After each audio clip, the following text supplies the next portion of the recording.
There's a moment when the air changes, nothing dramatic. Just a pause that feels heavier than it should. A sentence starts forming, then doesn't. Your mouth opens, then closes. Not because you forgot what to say, because saying it suddenly feels pointless. The room is the same.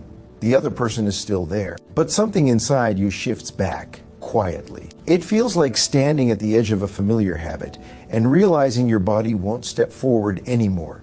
Not resistance, not anger, just a stillness that wasn't there before. Most people don't notice this moment. It's too subtle, too internal. They think silence means calm, or maturity, or indifference. But there's something quieter happening underneath, something heavier than silence. You can feel it in your chest. A slight pressure, like holding a breath you didn't realize you were taking for years.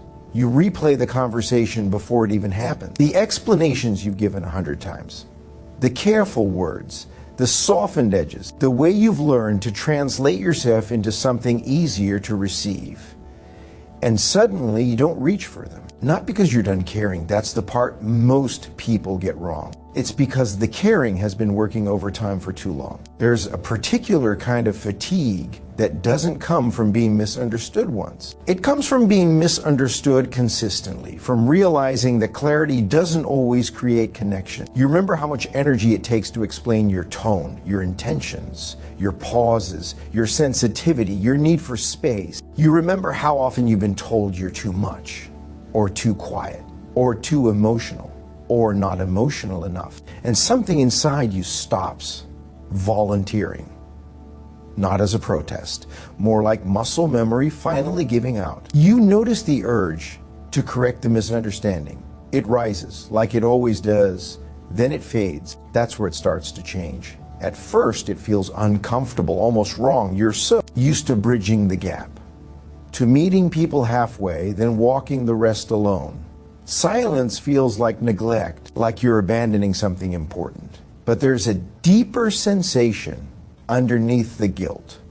Relief, not relief from them, relief from yourself, from the constant effort to be legible. There's a strange intimacy in explaining yourself. It means you believe the other person wants to know, that they're listening, that if you just find the right words, the connection will hold. So when the explaining stops, it's not apathy. It's a quiet grief.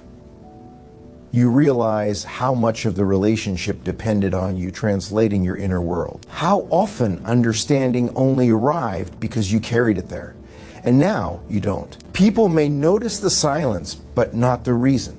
They may say you've changed, that you're distant, that you're cold. They don't feel the weight that led here. They don't feel how heavy it is to keep offering context to someone who only wants conclusion, to keep opening doors that no one walks through. You're still present, still aware, still feeling everything. But the urge to justify yourself has dimmed. There's a difference between choosing silence and arriving at it. This isn't a strategy.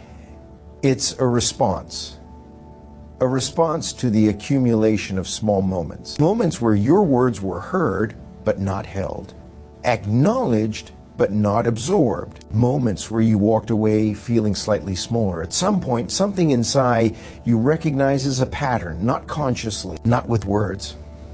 It's a bodily knowing. Your shoulders don't lean forward anymore. Your voice doesn't rise to fill gaps. You don't rush to clarify.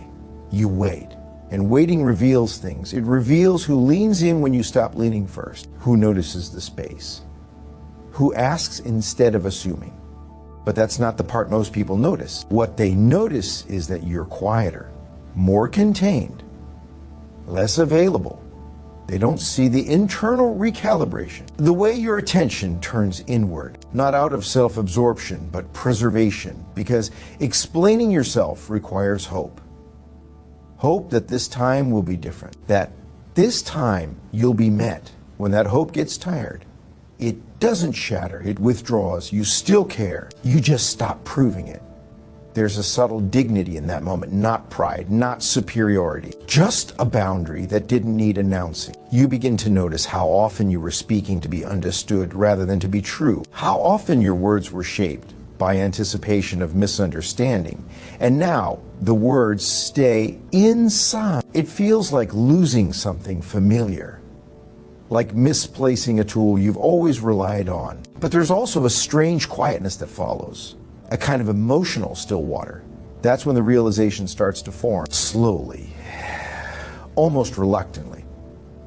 You begin to see that explaining yourself was never just communication. It was labor, invisible labor, the kind that keeps relationships afloat without being acknowledged. You were translating emotional nuance, softening emotional impact, absorbing emotional friction. And somewhere along the way, you learned that if you didn't do it, things would fall apart. So you kept doing it, until one day you didn't. This is the silent moment when an empath stops explaining themselves, not because they've hardened, but because they finally notice the cost. They see how often their understanding was one-sided, how often their empathy moved outward but rarely returned. They realize that being deeply perceptive doesn't mean being endlessly available. This awareness doesn't arrive with clarity. It arrives with wariness, with the sense that something must shift. Even if you don't know what replaces it yet, you're not closing your heart.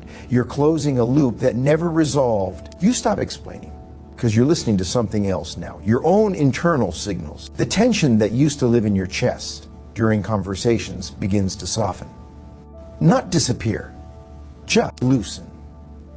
You allow misunderstandings to exist without rushing to erase them.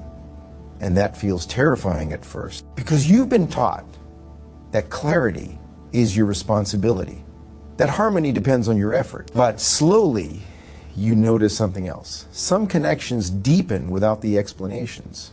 Others drift, not as punishment, as information. You learn that being understood without explanation feels different, quieter, easier. You don't announce this shift. You don't explain why you've stopped explaining. That's the irony. You just let the silence speak where words once worked overtime. There's grief in that, and relief, and a kind of maturity that doesn't feel triumphant, just honest. You're not trying to be mysterious, you're trying to be intact. As time passes, the silence becomes less charged.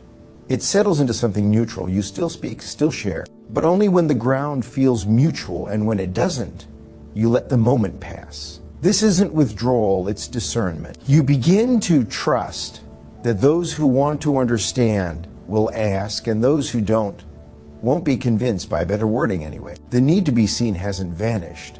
It's just no longer chasing. In the end, the silence isn't about them.